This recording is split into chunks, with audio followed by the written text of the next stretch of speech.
channel 1 is the main audio. The channel 2 is just the backup. I have another mic, but this is the main backup. This is not the audio. On my camera.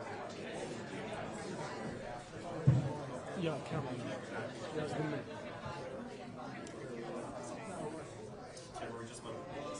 Because they do have a speaker just next to me.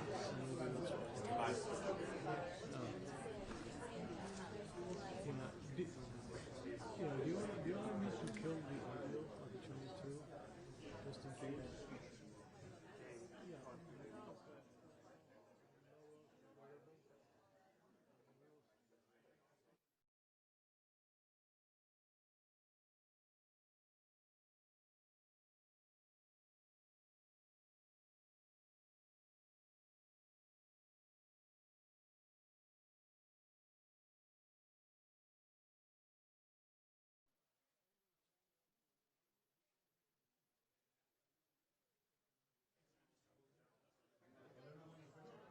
Okay, I do.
Yeah, we're just about a few minutes out here from this news conference, and around me is an army of colleagues from across the country and beyond, as well as the I-Team's Brian Crandall, who's here with me as well. They brought the screen down, so we know a couple of things. We know they're going to replay those videos that were released late this afternoon by the FBI of that new surveillance camera videos that show him, as you pointed out, he's kind of nonchalantly walking around hours before the shooting. In fact, one where he actually walks near police officers. That's the one where he's in the furthest distance. And then there's an interesting one where there's actually one that was running prior to this. We're not sure what may have started that or what caused that, but that will be explained for today. Police also released an enhanced photo of the suspect. And for those of you who watch Law & Order or NCI, this is not the kind of enhanced photo you may have been expecting through this process. It's kind of a zoomed up look. Remember, it's all in the intricacies. So, for instance, it showed you a full body shot of him, so you can see that jacket clear. It's not a black jacket, it's a jacket that has dark green into it. He had a bag in the shot that was kind of a crossbody bag. Not sure if we see that bag while he's walking in the other video that was released by the FBI, about 6 minutes long. Here's what I do know. My law enforcement sources tell me that they believe that these new videos released today will help them break this case. So this is why video has always been important in this case. The question is now, did he walk into a neighborhood, or did he call an Uber? Is he still in that neighborhood? And of course, it all comes down to the motive. Why did he walk into that particular classroom? There are some online theories, but of course, if we go down that rabbit hole, we're going to be in a little bit of a challenging time. So certainly, we're questioning here. Now, my colleagues and us, we are restricted to one question today and one follow-up. So one question, one follow-up. So we're hoping that I'll get a question and a follow-up, and Brian will get a question and a follow-up, and perhaps we'll come back to it. Yesterday was a little bit of a cackle, as you know, and we're kind of out-screaming each other. So we want to keep a little bit more civil here with this in mind. The other questions is I had requested from the Brown University that they bring somebody here today. Now, they don't want to be a part of it because it's an investigatory move. We need to talk to the Brown police chief to ask questions like, what time did the text alert go off? Why didn't they sound the alarm that was installed back in 2007? And why were the doors open during a final exam in a school that's already seen a lot of protests? So, I'm not walking out the door right now. So let's quickly go to my colleague, Molly Levine, who's outside the engineering building. Molly, we're going to interrupt you if we have to for this press conference. But what's the atmosphere there? Seemingly right past police officers as he's walking away from the scene. So there's still a number of questions that we have, questions that we're hoping to have answers to right now. But I just think this is the most amount of video and images we've seen so far. And I think starting right now,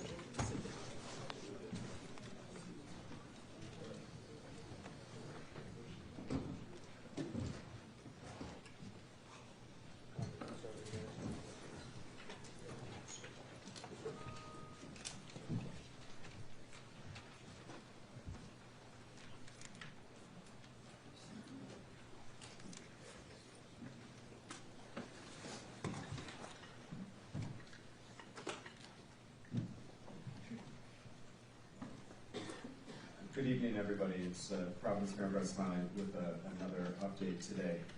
In just a moment, Colonel Perez will give an update on the investigation, including video that was released. That video was released just a little while ago. If you were here and do not have that video, you can see Camille or Julie, and they can send that to you while we're reporting. Additionally, Camille and Julie are your contact to be on the press distribution list to be advised of future announcements. At this time, I'll introduce Providence Police Chief Colonel Oscar Perez. Thank you, Mayor.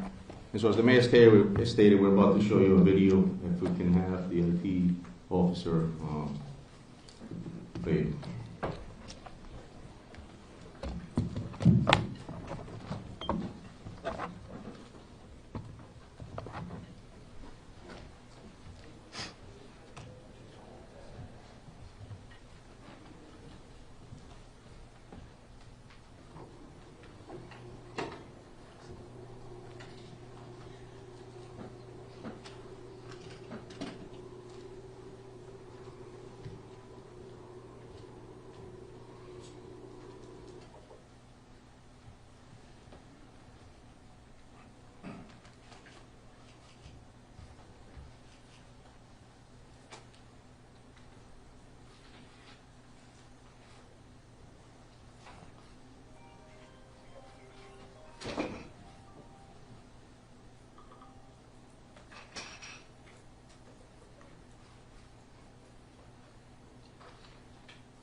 Thank you, Joe. So as the mayor stated, if you don't have these videos, please let us know.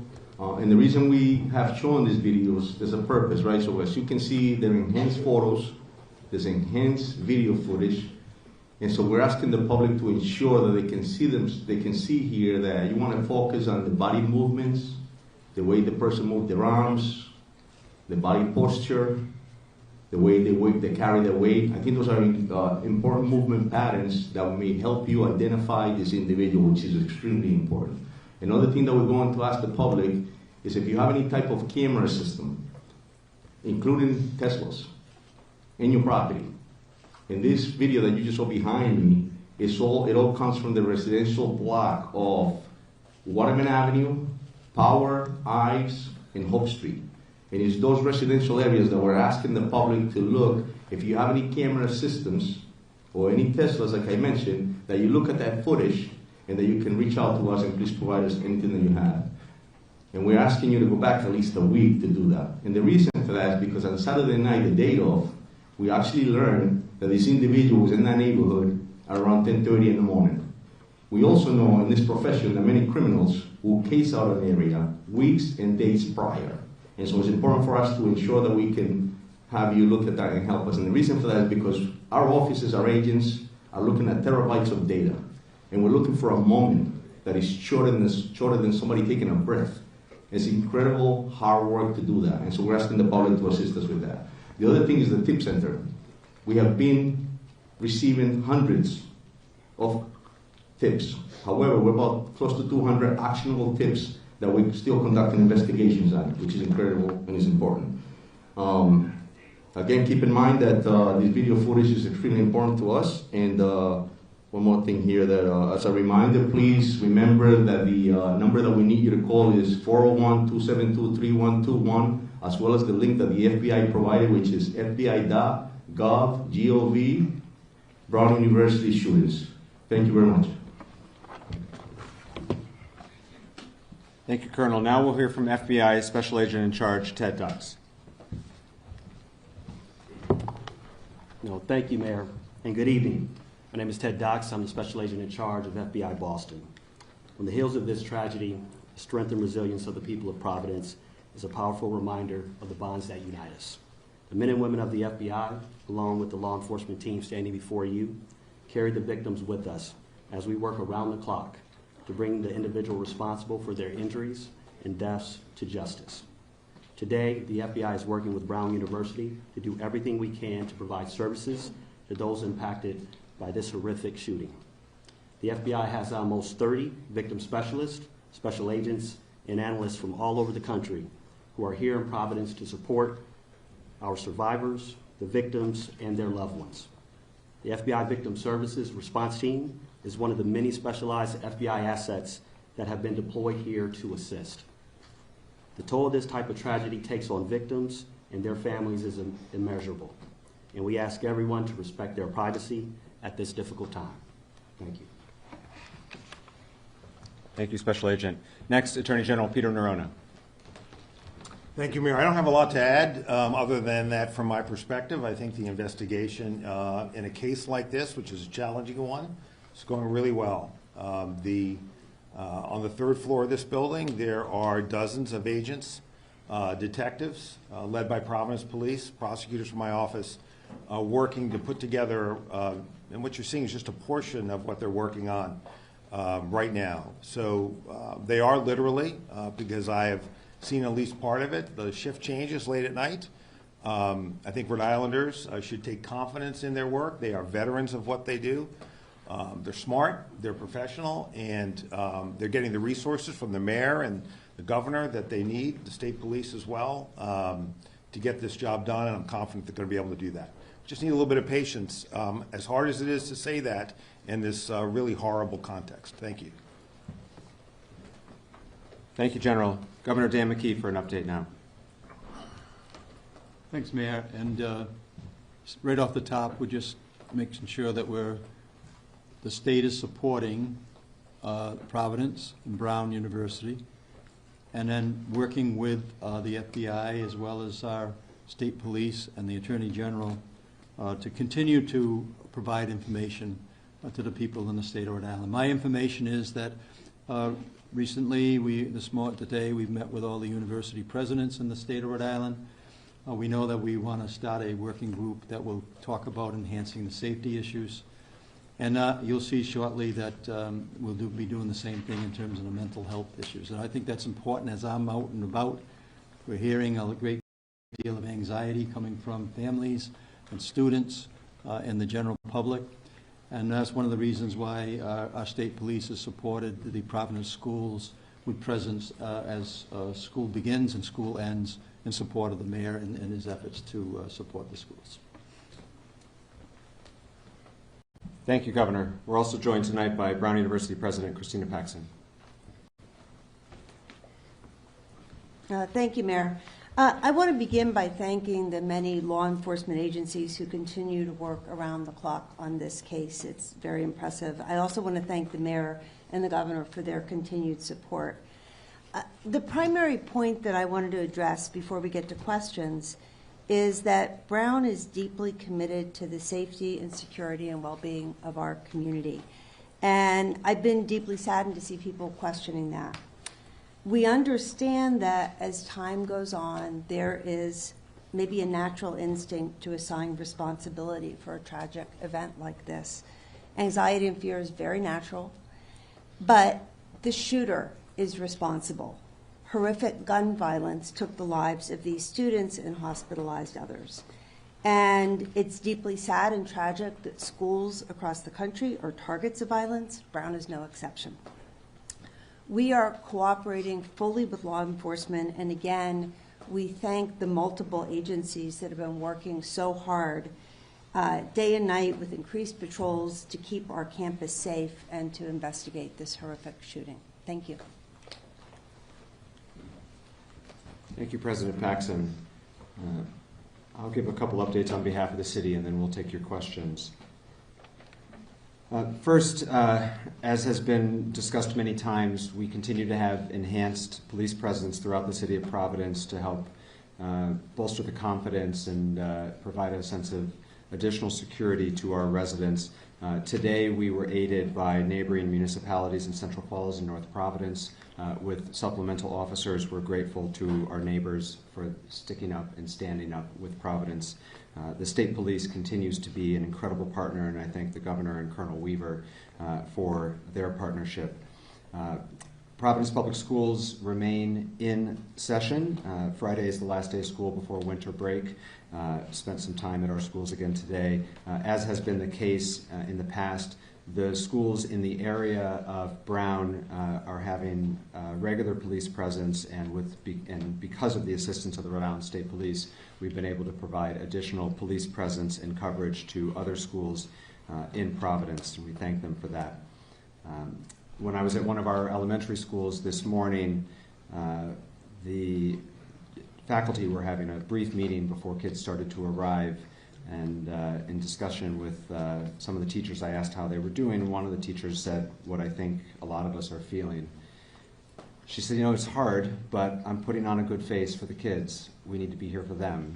And I think that's how a lot of our residents feel right now, which is that we are taking very tentative steps forward, but we're doing it for one another. And so I do want to thank our educators at this time. They're being asked to go to school right now. Our principals are asked to be going to school right now for the sake of the families and the kids.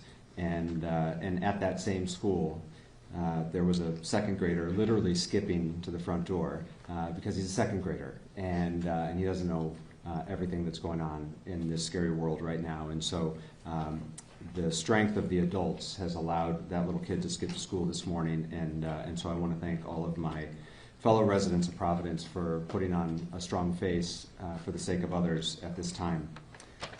There were questions yesterday, and so I'll also just give a brief update on the health status of the survivors.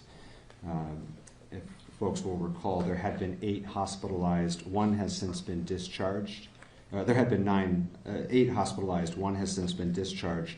The 7 that remain in the hospital, one is in critical status, 5 in critical but stable status, although healthcare providers report that they are improving, and 1 in stable status. Those are the 7. 1 in critical, 5 in critical but stable, 1 in stable status, and 1 discharged since the last time we made comments about their safety and recovery from the podium. Now we'll open it up to questions. En español, para el jefe de la policía, Pérez, si puede responder nuevamente, repetir un poco de estos videos, en qué áreas se están concentrando, dónde quieren que las personas vean esos videos y cuánto tiempo antes incluso quieren que reciban o revisen esos videos de vigilancia. Yeah, so the question was if I could just repeat what I stated earlier in English as far as what occurred here, the reasons of the video, and what I was requesting from the public. So, estamos pidiendo al público verdaderamente que el video lo que hicimos fue que lo aumentamos para que vean la manera en cómo camina la persona, cómo mueve sus brazos, los movimientos que tiene. Eso es muy importante para que de pronto nos ayuden a que ellos se identifiquen a esta persona, importantísimo. Lo segundo es que estos videos fueron tomados más que todo en una área residencial que incluye la calle Hope, la calle de la Waterman Avenue, la calle de la Power Street y la calle de la Ive Street.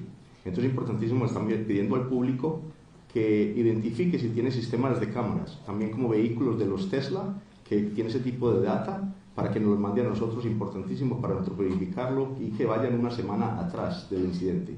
Porque hay una información que tenemos que esta persona a las 10 de la mañana del sábado fue vista.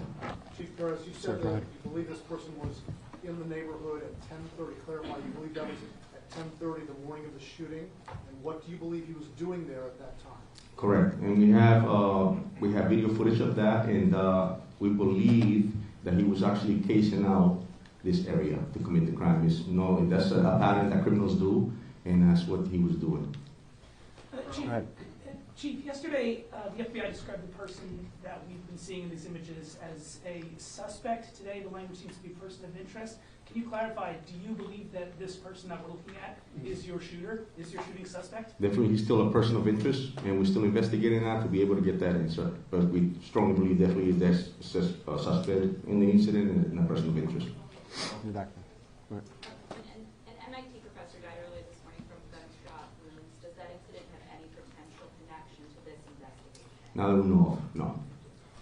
In the back, sir. I asked you, yesterday we were wondering about this person's age. Now that we've seen more video, again, a couple of days ago, I know you were saying 20s, there was some talk about 30s, but just to help people at home, people seeing this video, do profilers or anyone in your department have any better understanding, a closer idea on his age? And the second part of that question is, can you now confirm that he has no connection as a past student or as a past staff member at the university? So the first question, I'll tell you that when it happened on Saturday night, obviously it was chaos, and there was a witness that stated that he might have been in his 30s. At this point, we're still just looking at the picture. We haven't identified ages or anything to that point. And as far as where he's a problem student or anything, we don't have any of those answers, no. Colonel, in one of the new videos prior to the shooting, this person's interest is seen running. At this point, do you have any inkling why he's running, or where he's running to? Sorry. Yeah, we're still investigating that, but we do know definitely that he was casing the area. And again, that's what criminals do prior to committing a crime. Chris. It appears that the FBI and PP, at least according to what I'm looking online, it looks like they were releasing separate videos at separate times. Are you guys still coordinating, or how are these looking? We are. You got to understand that there's a lot of people upstairs, as the general stated earlier, and we're trying to ensure that we do this right job and collect the evidence and that we need, and we want to make sure that everybody has especially you guys in the public. One thing I want to make sure that the community is safe, well-informed, and stay confident in the work that we're doing. So yes, there was a video that was released, but we also were working on another video, and the purpose of this press conference is to ensure that the public can see those videos showing movements, like I stated earlier, the way a person walks, the way they carry their weight. That's the importance. And so our video, the second video that we showed was the one that we needed to show the public. Just all right, please. In terms of cameras inside and outside the engineering building, are those working at all? And if so, why not release some of those videos? So the video that we showed you came from inside the building, and that's all we had at the moment. That's all we have at this moment. Correct. Inside the engineering building, though? I'm sorry? It's from the outside of the building. From the I'm outside, sorry. so do you have video from Yes. inside the engineering building? Both inside and outside. I'm sorry, just outside. That's all we have, not inside. No, I'm sorry, just outside.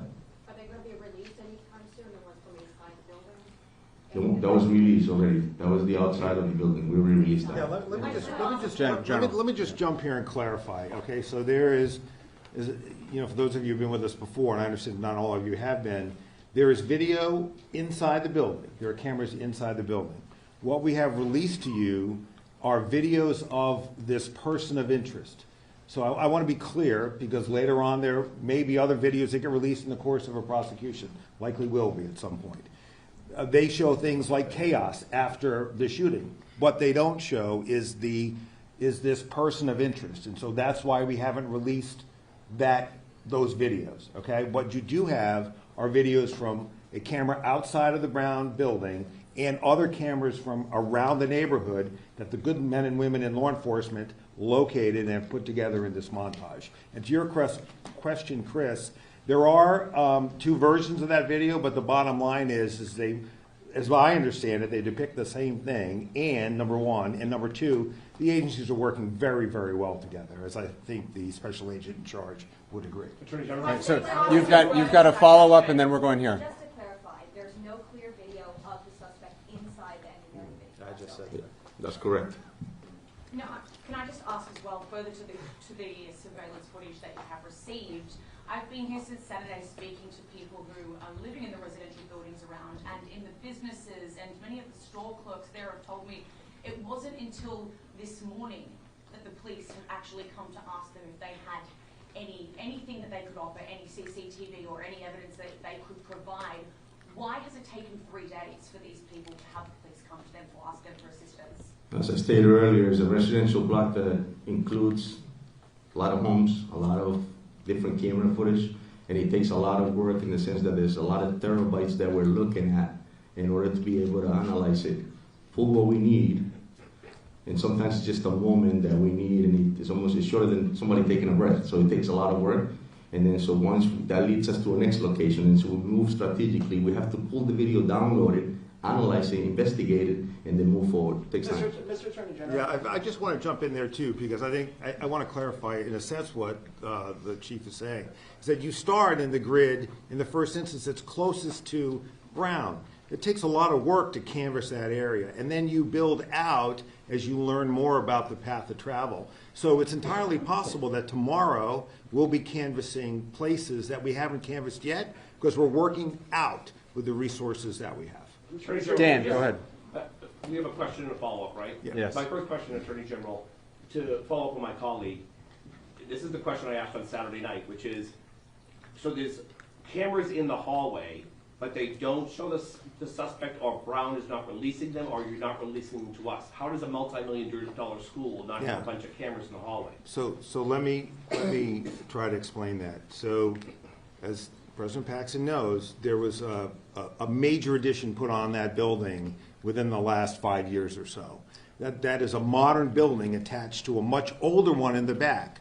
So it doesn't come as a surprise to me, at least, that there are cameras in the newer part of the building. And there is video footage, okay? So there's the back part of the building, old part, and front part, new part. The shooting occurs in the old part, towards the back, out towards Hope Street.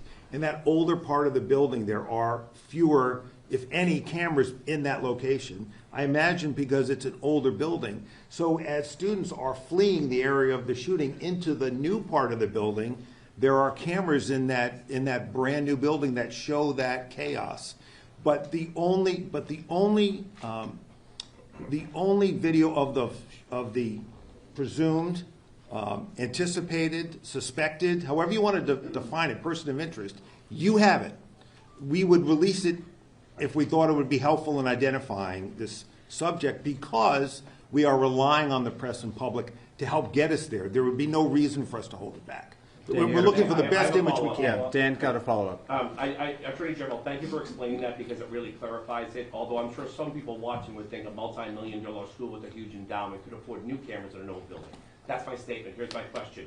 If he's casing that area, Colonel, like you said, he had an intended target, which speaks to the motive. Did he have a target to kill one of the 2 people that were killed? We're still investigating it, Dan, and it's something that we're trying to get the answers as well. So, Patrick. Yeah. For President Paxson, have you reviewed any communication communications to Brown before the shooting that revealed any kind of threat, any kind to anyone at Brown. And then since the shooting, I believe some web pages for students or faculty have been taken down. Is that a response to any external threats to anyone in the community? We have been working very closely with law enforcement to provide them with all of the internal to Brown information that they need to do this investigation. It's their investigation, they're the professionals. So we're providing information. We're not in the job of reviewing it for them. I know nothing about web pages being taken down as part of this. It's the first I've heard of it. In the back, yep. You want people to feel safe. Can you say this person of interest is no longer in Providence, no longer in Rhode Island? Are they out of the state? Do we have any sense at all?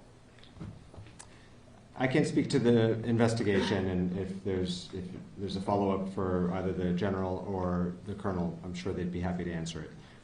But I'll restate what I've said several times now, which remains true as another day passes. Since the initial call came in at 4:05 p.m. on Saturday, we have not received, and this is now updated with another 24 hours have passed, a single credible, specific threat to the area, to the city related to this event, and as far as I know, to the state. And I know that this is a question that many people are struggling with, and it's difficult conversations that I've had with many, many of my constituents, including a very anxious parent this morning. The best information we have is that there is no credible, actionable, specific threat that has occurred since Saturday. And in order to enhance and ensure the safety of our community, we have stepped up law enforcement efforts throughout the city in a precautionary measure, an abundance of caution, to try to give comfort and confidence to people who have to take the steps forward in their daily lives, who have to take their kids to school, who have to get to work. And that is the honest answer and the best answer we have at this time as the days continue to pass. Mr. Mayor, with that, can you tell us where you believe he may be? Is he in the state? Is he in the area? That question was asked as well, so Colonel, I'll let you answer that. Yeah, we'll continue to investigate that. That's not, listen, we're looking for the same answers as the mayor stated. We haven't really received any credible info as far as any other calls of that nature, but I'll tell you that we have enhanced our presence in a part of the city, and we're using every resource we have, and every call that comes in, we're responding to it immediately. Pat. Are you working with any neighboring states? It's Pat, so we're working our way across the room here. Pat. Pat Ford, Coalition Radio. In a case involving a hit-and-run accident in the vicinity of Brown University that was litigated by the Office of Attorney General Nerone in 2023, Brown University Police Detective John Remke stated that the university maintains several thousand video surveillance cameras and license plate readers on Brown University campus and surrounding campus. Now, this is in addition, obviously, to the Providence Police Data Center. Attorney General Nerone, your department litigated that case, ostensibly giving your department a thorough understanding of the landscape. Why isn't there more video or metadata, and were those cameras all operational? Yeah, I can't speak to what was operational or wasn't, but I will say this, that, and I've answered this question a few times today, and I'll try to do my best to answer it again. So somebody reported, it might have been the Globe, that there are 800 cameras or so on the campus. It might have been the Globe. 1,200. But this building is on the very edge of the campus. If you know, I know that building well. I had two sons who spent a good chunk of their lives there. It's at the very edge of the campus. It's not in the heartland of the campus. It's not the green. And there are several greens. It's not any of the three greens as I remember them. So it's right on the edge of the campus, and where the shooting took place is at the very edge of that building on the edge of the campus. And so, as those of you who know Providence know, you are very quickly into a residential neighborhood, which is why the video footage you're seeing of this defendant's, person of interest movements, are pre and post shooting are in that neighborhood. So the building is on the edge of the Brown campus. Where the shooting took place is at the edge of that building, and then you're very quickly into a residential neighborhood. There is no footage. I'll try to say it again. There is no footage that depicts this individual that would be useful in identifying him that we have not released to you. And I think you can tell from, frankly, the not very helpful quality of the initial footage that our standard is pretty low. If we thought it was at all helpful, we would have and will release it. John. Follow-up question, real quick follow-up. Colonel, does Brown, hold on. Does Brown University or the federal government employ Stingray or any other mass surveillance equipment in and around the Brown University campus? And again, remember that the Brown University detective said that these applied and said that these cameras extend to the neighborhood. So the other question is, does mass surveillance by Brown University end at campus borders, or is there anything in the Thayer Street community, downtown area, or anywhere else in the community? You asked me this question last night, Pat, and I don't have any knowledge of those systems. Respectfully, Mayor, I'm not asking you, I'm asking the Attorney General or the FBI. Okay. Yeah, there is no mass surveillance. Well, first of all, I'm not sure what mass surveillance means, Pat, but by any standard, I wouldn't describe it as mass surveillance by Brown University. There are cameras that they have in place in an effort to protect their students. And unfortunately here, given location, given age of building, we just don't have additional video footage. Trust me, I wish we did, but we don't, and so we're doing everything we can to find additional footage from the neighborhoods, reinvent his path of travel, and continue to canvass for either people who may have seen him, encountered him, or who have video evidence that could supplement what you already have. John. I have a question for Agent Dox of the FBI. Agent, so this happened Saturday night, and then last night you have an MIT professor. I know the question was asked, but this has to work. What we see on this video seemingly is someone very cautious, almost like a professional, kind of like the DC pipe bomber that is circling several times. Right. What information do you have? That MIT Jewish professor in Brookline was basically executed. Do you have any intelligence how that person was operating yet? You know, it's interesting. The Colonel Noble reached out to me very early. Their lead on that particular incident. He made sure that if there's any intelligence, any information in which is connected to what we have here, that they would share that. At this time, there seems to be no connection as it relates to that particular incident. What, as a FBI agent follow-up, what do you see in that individual who's walking? For example, you know, he's walking with his arms behind his back, and I've seen people talk about that's not like a young kid on a campus. That scene where he's you know walking, that's something more either European or Middle Eastern. What do you see so far in this video that we see of this suspect or person of interest? You know, I think the Colonel articulated in a sense what they see. I say from an FBI perspective, we have individuals that can hypothesize on that, our behavioral analysis unit, and those type of individuals. I will say I would be, I think, getting a little ahead of things if I give you kind of an inference of what I see in that particular behavior. It can mean a lot of things, to be truly transparent with you, and to get into the mind of an individual that would commit such a heinous act. That's a place in which I don't want to go right now. I'm not sure what was going on in that particular individual's head at that time. But you would agree, John, that's it. this individual seems very calculated. Brian in the back. President Paxson, clearly, as you stated, the shooter is to blame, but you're hearing a lot of questions about the lack of cameras. You mentioned you've heard some of the criticisms. What is your response to parents as well who said they pay a lot of money for their kids to go to Brown? They're questioning the cameras, why the sirens didn't go off. Do you believe that Brown had the precautions and safety measures in place before the shooting that were appropriate and necessary? I do. And in fact, I'm glad you mentioned the sirens because I think there's been some misinformation about that. We have two security systems that we can activate in time of an emergency. One is a system that sends out text messages, phone calls, emails, and it was activated within minutes of the incident. Those messages went out to 20,000 individuals, so all alerts. We also have a system of sirens. There are 3 sirens placed across campus.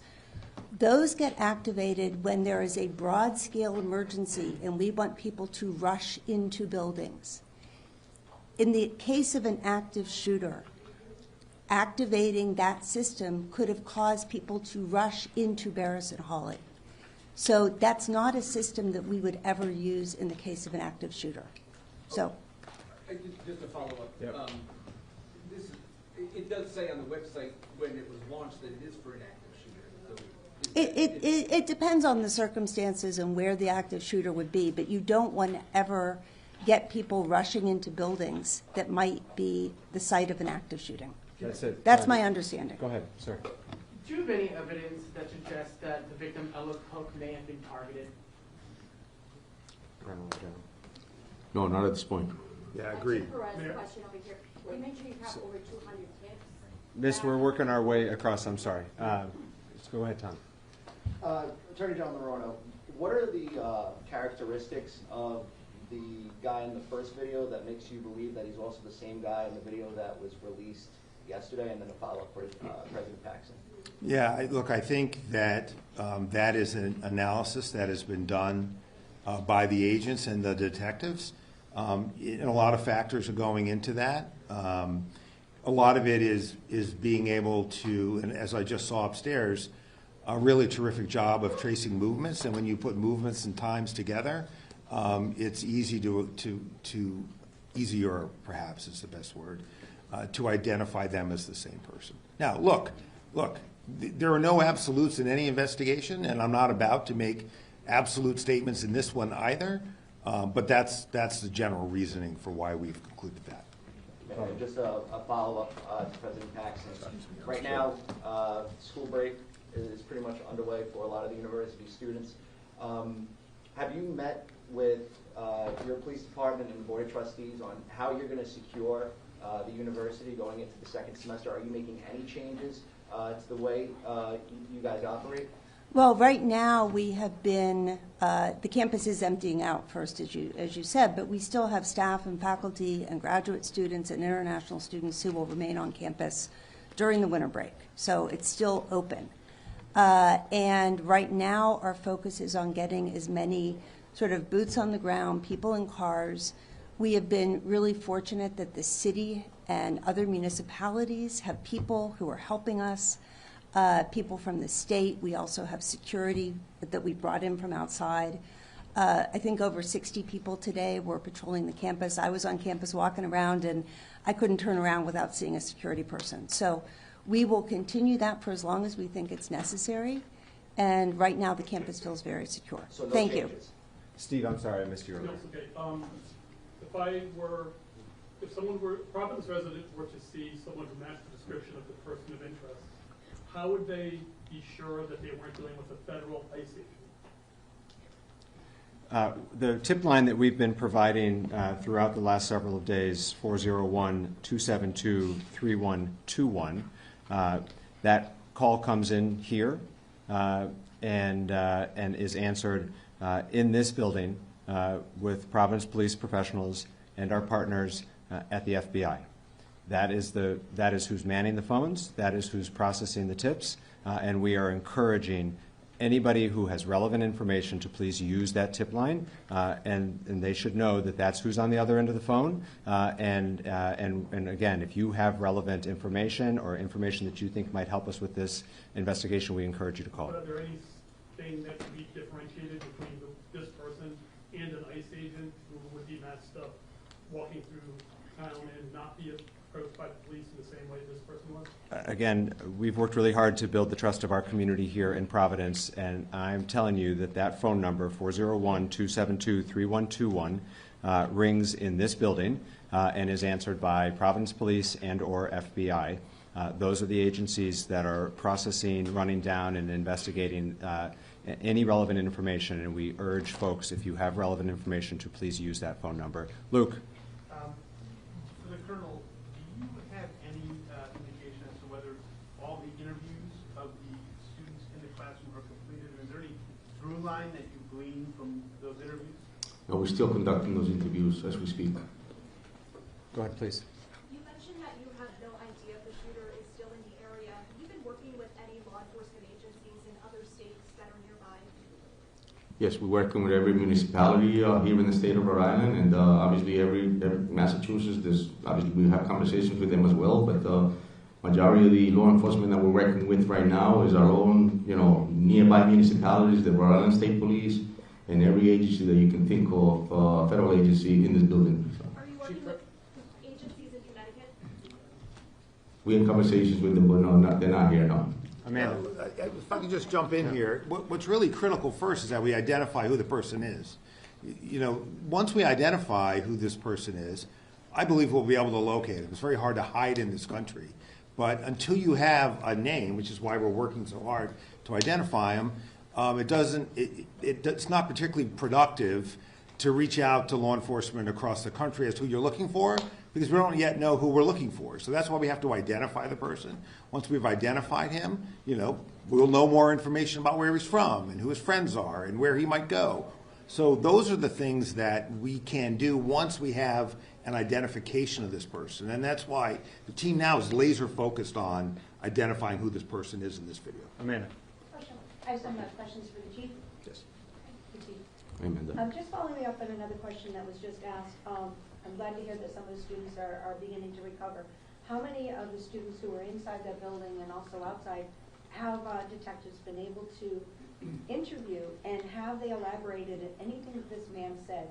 Allegedly, he yelled something in the classroom before opening fire. Did he appear to be wearing a bulletproof vest, and that's why he appeared bulky? It's a good amount of interviews that have been conducted. We have re-interviewed several people.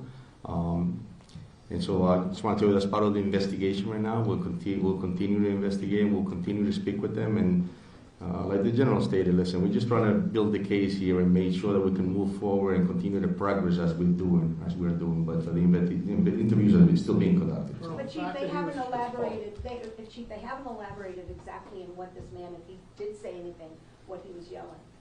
Yeah, no, I don't have that info now. Straight back, sir. What do we know about the path of the shooter as they left Barris and Holly, and where do we lose sight of him? So his movements were all in that residential block that I mentioned, between Waterman Avenue, Power Street, I Street, Hope Street. It's all that block. The whole residential block that I just mentioned is where his movements were. And then obviously that's where we lose sight of him somewhere around Governor Street. Is this after the shooting, Chief? In the back there. Correct. To that point, at any point, will there be kind of like a map put out as to which cameras you're seeing him on to kind of give an idea to the public of maybe my camera's there, maybe my Tesla's there, like you said? Correct, great point, and something that we talked about just before I came down here to be able to release that map as well. Alex. For the Colonel, do investigators know how many shots have been fired yet, and can you tell us that? So in our forensics unit, and obviously with the FBI as well, they're all there, and there was several rounds that were fired inside the building. And just another follow, the image today of the person of interest, they have a satchel. Is it known if there were additional weapons in there or magazines of some kind? No, that's all we know, that it was just that one weapon that I mentioned the other day. Go ahead. Yeah, this might be a question either for President Paxson or the Colonel here. I wanted to follow up on the scrubbed internet pages that were mentioned. There's a lot of misinformation out there. There's been a lot of speculation about what those scrub pages might mean. Can you help fact check, give us some information today about what this scrubbed individuals, about one very particular individual, does that have any connection to do with the shooting? As I said before, I have no knowledge of any scrubbed pages. You can follow up with our communications office if you want to get more information maybe tomorrow, but this is the first I've heard of it. So I did, and then they directed me to Colonel Perez. Do you know anything about? I do not know. Right behind, yes. Hi, una pregunta para el coronel. ¿Qué es lo que ustedes ven en la descripción, en el lenguaje corporal de esta persona que los hace pensar que es una persona de interés? He hablado con personas de la comunidad que tienen cierta desconfianza porque ya liberaron a una persona que también era de interés. ¿Qué hace a esta persona la que pues, podría ser? Yes, so the question is, what makes this person one of the suspects that we have that is a priority, and since we had released somebody already in the past, what makes this person the subject? So, la respuesta verdaderamente es que tenemos muchas indicaciones que este individuo es el que cometió esta tragedia. Entonces, estos videos que mostramos es por esa razón. La investigación nos está llevando en ese progreso a determinar que esta es la persona, por demasiadas cosas que vamos a seguir investigando. So the answer is pretty much that there's a lot of leads that we have here that identifies this individual as the person who committed this tragedy, and we have enough to be able to move forward in progress, and we're very confident that that is the individual that committed the crime. You have one follow-up here? Or you go ahead, please. I'm sorry. ¿Por qué no llamarlo sospechoso entonces? ¿Y qué le dice a la comunidad que está angustiada? So why don't we call him a suspect, and what do we tell the community that's nervous? So la respuesta es, verdaderamente, estamos llamando a una persona de interés, ¿verdad? Porque necesitamos crear un caso para poder llevarlo a la justicia y presentarlo al fiscal. Y le decimos a la comunidad que realmente estamos en un trabajo y esta es una prioridad en este momento y una responsabilidad de que pongamos un caso completo para poder llevarlo a la justicia. Can I just jump in here, Mayor, with your permission? I want to come back to your question about that name. And I know the name that you're asking about because a member of the media asked me about it. I am familiar with it. I wasn't familiar with it when the media member asked me about it. I think it was either CBS or NBC. I asked my team about it. And I think this is an area where caution is really necessary. There are lots of reasons why a page might be taken down, particularly if there's chatter out there about, to your question, Amanda, about words that were spoken. It's easy to jump from someone saying words that were spoken to what those words are, to a particular name that reflects a motive targeting a particular person. That's a really dangerous road to go down. Really dangerous. If that name meant anything to this investigation, we would be out looking for that person. We would let you know we were looking for that person. You know, again, I think it's just a really dangerous road to go down. I know that in today's age, there are lots of things that people read into things. It's just a dangerous thing to do. And I would leave it to us to identify persons of interest and let us run them down. What the public can do for us today is help us figure out who this guy is. And we hope to have more information out that will help you do that, help us do that. You have a follow-up here. I do, just yeah. very, very quickly. It was further to my colleague's question, but you have answered most of it. But just in regards to the rumours that are circulating as well about the motive here, do you have any information regarding the rumours that a particular professor was being targeted? Yeah, there's no information that the investigative team has about motive. Zero. There's nothing about, even if taking at face value what one or two witnesses may have said about what something was said, okay, and there are many witnesses that say nothing was said, there's nothing about what we know was perhaps said that indicates any kind of motive that is related at all to ethnicity or political outlook or culture. There's nothing at all that we know right now about that.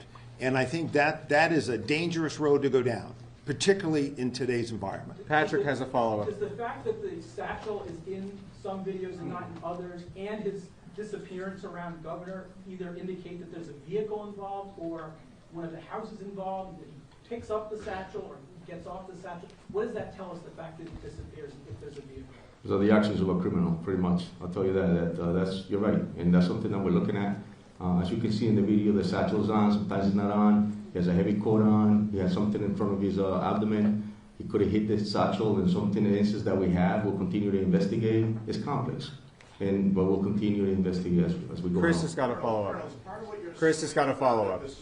Chris has got a follow-up. Or are you assuming, like in Lewiston, Maine, after 4 days, the suspect had taken his own life? So if you just set the microphone, are you assuming right now that you're showing these videos that this is a suspect after 72 hours that's still alive, or do you have dogs and thermal imaging from helicopters overhead that are looking for a person that's taken their own life? Yeah, we're using a lot of resources. As soon as we get a lead, we continue to follow through with it. An investigation, I mentioned the other day, they start here and they lead in a different direction. So we're there. Yes, you're right. We use dogs. Yes, if we have a lead on something and we think that we need to go back and search it again, we need to re-interview, we're doing all that.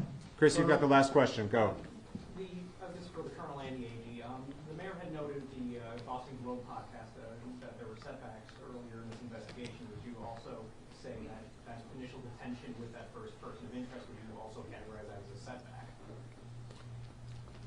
Well, the mayor and I agree on nearly everything, but we look at this case maybe from different backgrounds and experiences, perhaps. Certainly the mayor has had many great experiences that I've never had, leading a city, for example. But I would not characterize it as a setback. The way I would characterize it is, it was a lead that had to be run to ground. And the person, as that lead was run to ground, there was an initial period where that lead looked very promising. But there was still physical evidence that had to be analyzed. And once it was analyzed, it was clear that that person was not a person involved here. But that's not unusual in investigations like this, and that's happening as we speak. We are developing people of interest, and some we quickly rule out, others we quickly rule in. And when I say persons of interest, people that could be this guy based on other evidence. So I would not view it as a setback. I mean, I think, frankly, the police work there and the analytical work that had to be taken out of state and brought back very quickly was very well done. Certainly was it a disappointment for those of us who hoped we could wrap this case quickly for the benefit of the Brown community and the people of Providence and Rhode Island, of course. But I don't know that I would use the setback, but I think maybe those words don't, but maybe what I'm saying is not all that different from what the mayor said. But I look at it as good police work while other work was going on. We will be back tomorrow with further updates unless there is a meaningful update. Again, if you are not yet on the press list, please see Camille or Julie to my left, and they can add you to the list. Thank you all very much. Mayor, first of all, can you say, on the posting from the FBI, it says if there's a second individual. Is there a second individual or no?